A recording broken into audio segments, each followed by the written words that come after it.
ಕರ್ನಾಟಕದಲ್ಲಿ ನಿಕೋಟಿನ್ ಮುಕ್ತ pan masala ban. Nicotine ಯುಕ್ತ ಪಾನ್ ಮಸಾಲ ಮಾತ್ರ ಬ್ಯಾನ್.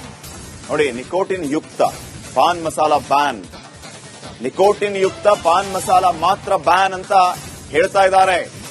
ನಿಕೋಟಿನ್ ಯುಕ್ತ ಪಾನ್ ಮಸಾಲ ಮಾತ್ರ ಬ್ಯಾನ್ ಮಾಡಿದೀವಿ. ಇದರಿಂದ ಅಡಿಕೆ ಬೆಳೆಗಾರರಿಗೆ ಯಾವುದೇ ರೀತಿಯ ನಷ್ಟ ಆಗೋದಿಲ್ಲ.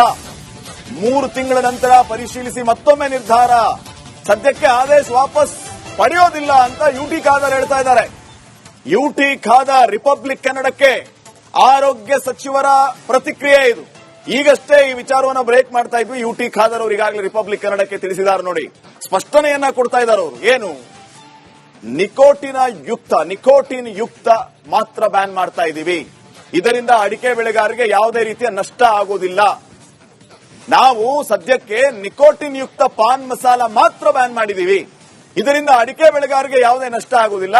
3 ತಿಂಗಳ ನಂತರ ಪರಿಶೀಲಿಸಿ ಮತ್ತೊಮ್ಮೆ ನಿರ್ಧಾರ ಮಾಡ್ತೀವಿ. ಸದ್ಯಕ್ಕೆ ಆದೇಶ ವಾಪಸ್ ಮಾಡೋದಿಲ್ಲ ಅಂತ ಹೇಳಿದ್ದಾರೆ.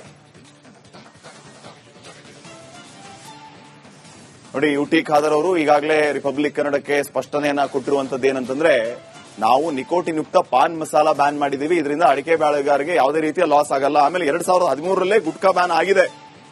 ಈಗ ನಾವು ನಿಕೋಟಿನ್ ಯುಕ್ತ ಪಾನ್ ಮಸಾಲ ಬ್ಯಾನ್ ಮಾಡಿದೀವಿ ಅಂತ ಖಾದರ್ ಅವರು ಹೇಳ್ತಾ ಇದ್ದಾರೆ.